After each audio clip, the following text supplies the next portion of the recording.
Well, YouTube, I either forgot to do an intro for this video or I accidentally deleted the intro clip for it. But went back up to the spillway one last time. Decided to, hit it, that one last time because it's been getting hit really hard.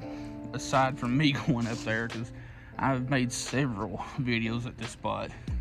And apparently a bunch of locals that know about the channel have been up there because a friend of mine messaged me one morning on Instagram and said there was like 5 vehicles up there one morning. So yeah, this will be the last video from that spot. I want to do some other, live bait fishing. I ain't used worms in forever, and I got a couple other crappie spots that I want to hit. So this is gonna be the last video from the spillway. Intro's gone on far enough. Let's get fishing.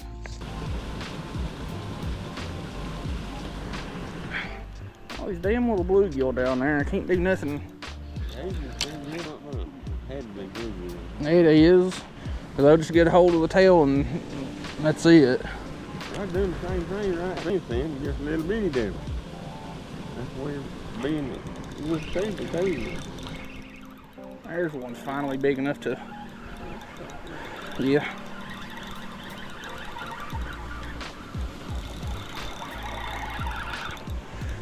Game warden sort of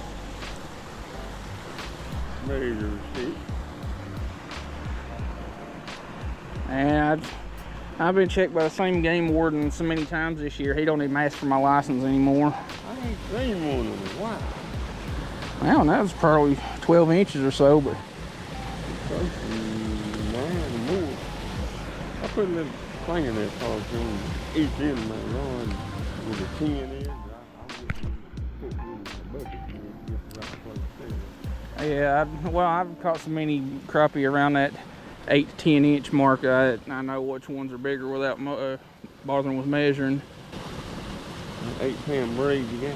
This is a 5 pound.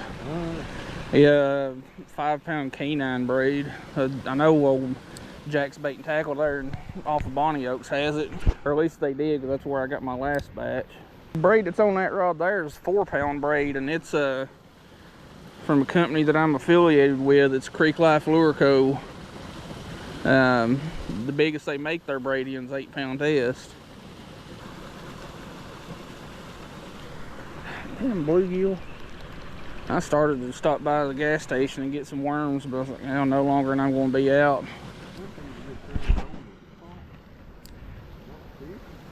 I don't know.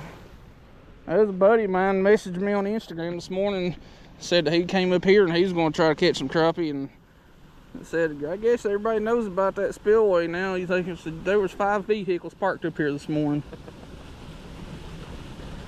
I was like, well, I know, if I knew which ones they were, I know who 3 or 4 of them are. I fell off late and I was it. I feel like crap fencing. Another one. They're still in here. It's just figuring out what depth they're at, because I don't really have a clue how deep this is. Because, I mean, this has been getting washed out for the last 100 years. Yeah, they spot right where you come from that you'll hang up at. Yeah, there's a sandbar that runs from that point to this point over here. But this right here in between the spillway and the sandbar, I ain't sure about the depth of it. We got out there midway right there. And skipjack because Oh, I know. anything. I know. I remember them. Don't fall in there. I remember the good old days when you get a good bite of skipjack in here. Hell, you wouldn't be able to get away from them. Yeah, me and my cousin was down at Chicago about 2 years ago now, and heck, we just threw anything that looked like a minnow, and hell, we probably caught 150 skipjack between the 2 of us that morning, and kept probably 20 or so and threw the rest of them back. I got the 148, but they got that big sickle hook. Yeah, I like the sickle hooks for the bigger crappie jigs, like 16th ounce, and I've got a bunch of 64th ounce ones that are sickle hook.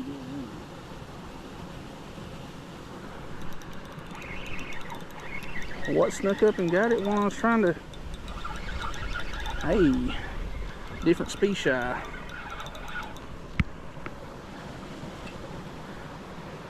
Dang, that's a pretty perch. He just snuck up out of nowhere and grabbed it. And that is one pretty perch right there. Keep them fins out. I gotta get a picture of you.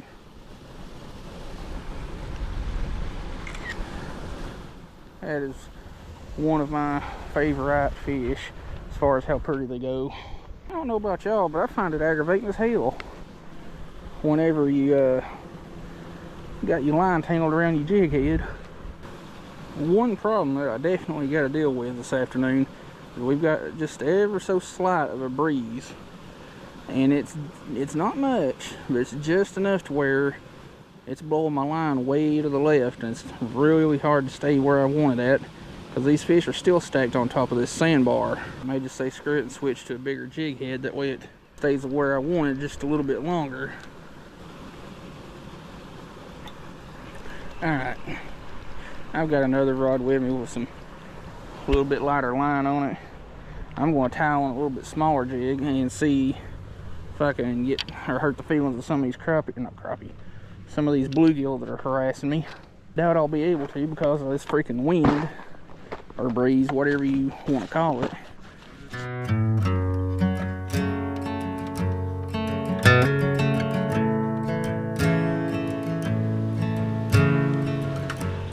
Oh, we got something.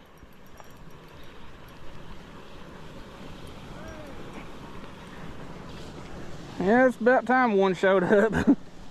They've been in here for a while, it's just they're smaller ones. Kind of eyeballing a turkey across the river here.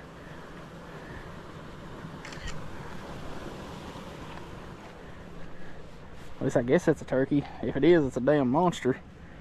Sitting there on the bank drinking, getting him a sip of that high quality H2O. Alright, that's it. We are picking up and going elsewhere because it's already getting late, and I've got, by the time I get there, I'll have about 30-45 minutes to fish, because where I want to go is about 30 minutes away. I hadn't fished this spot in a long time, mostly because the last time that I did come through here, somebody was burning a massive pile of shit right here, so there's really no telling what's in this. I mean, I honestly thought a car was on fire when I came around the curb. Yeah, there's a piece of a inline spinner, like the body of it. And what's this? There's another jig. That one is usable. And that is useless. People stuff beer cans up in the bank.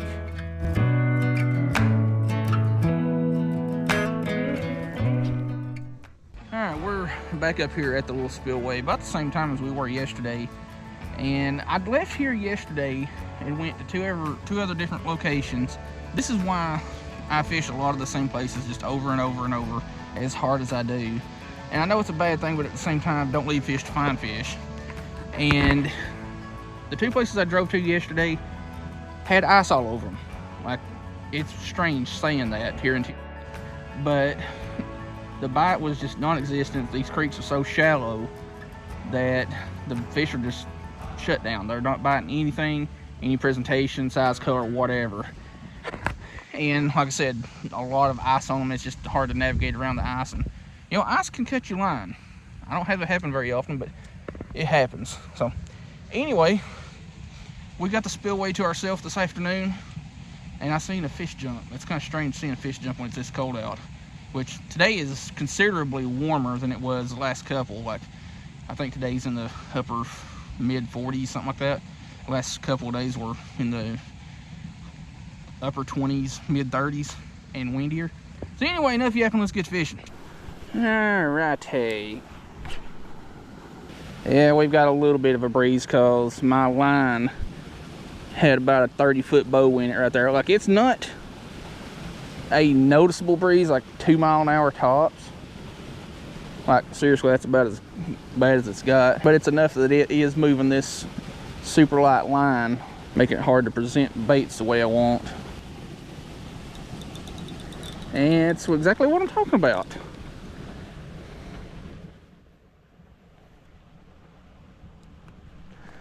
That sucked snagging and breaking that one off, because that is a limited edition color jig head that mule fishing has out. Well, had out, I should say. But anyway, I'll have to cut and I'll retie here in just a second. A lot of folks just fish with one rod. I usually take two in a lot of cases. You know, you break one off, you got another rod ready and rigged up.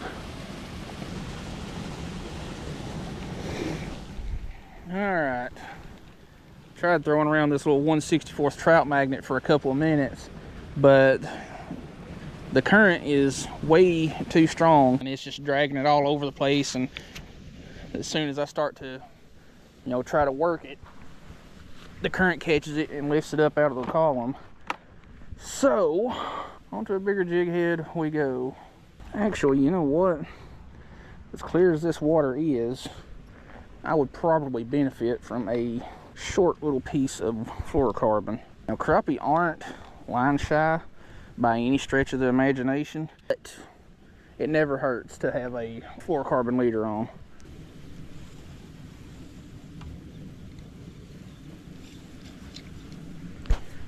Alright, got us about 8 foot of leader there.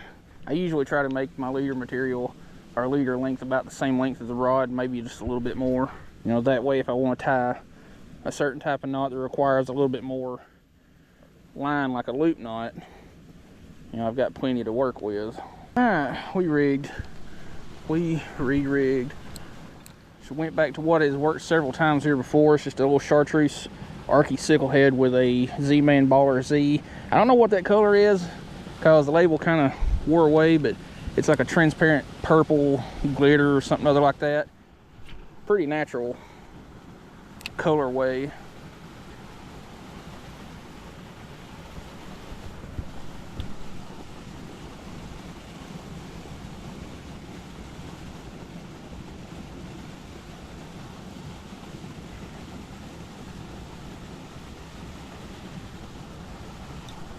Yep, there we go. Not a real big one, but I figured, like the last couple of times I've tried to fish this, oh, kind of got you in the eye a little bit there. I figured the last few times that I've fished this and ain't caught a whole heck of a lot, I wasn't using a leader. And they could probably see that line a little bit, which kind of contradicts, you know, crappie not being line shy. But you never know, sometimes it just helps.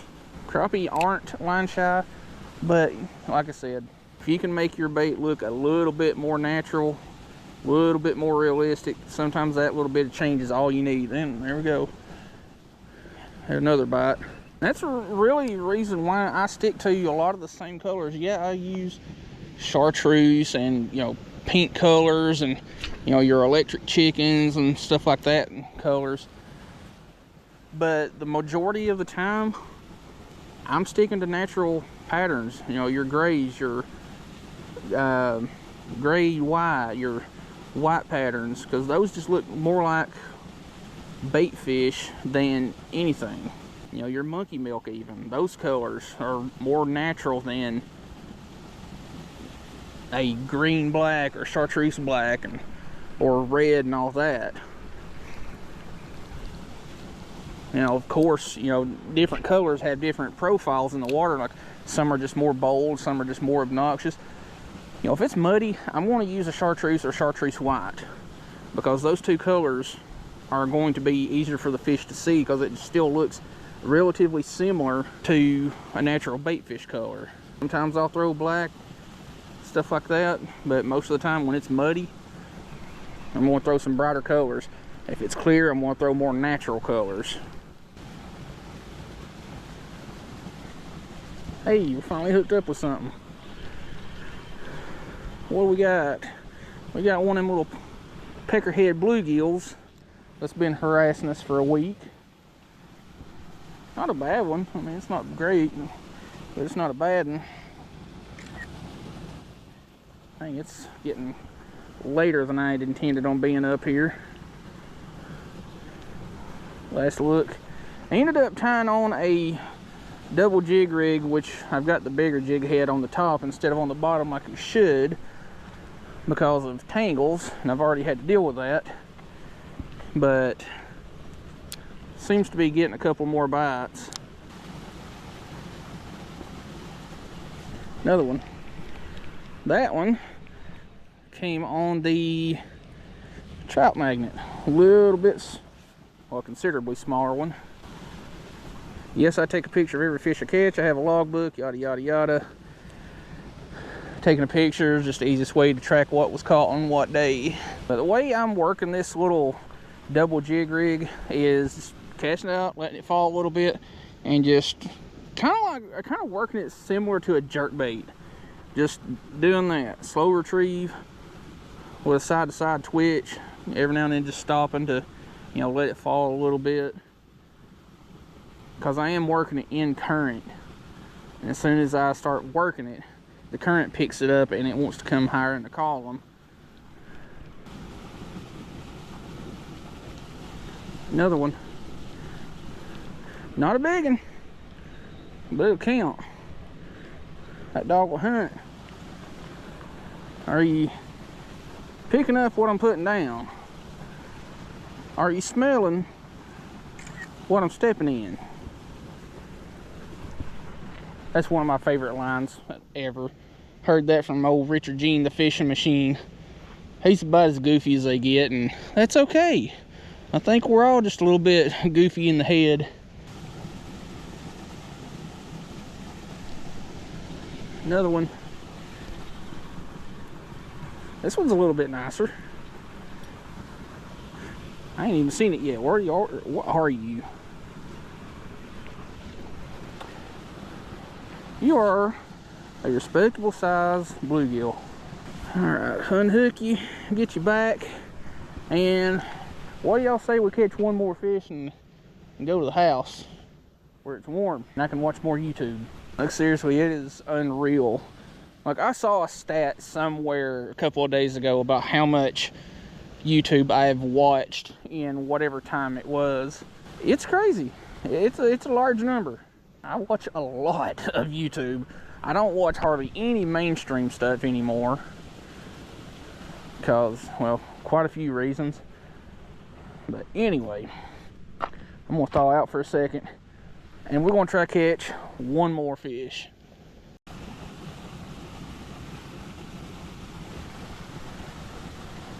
Oh, that one was starting to get up in the water column a ways, so I let it fall, and as soon as I started to twitch it again, this one grabbed it. Not a real big bluegill, but hey, she counts.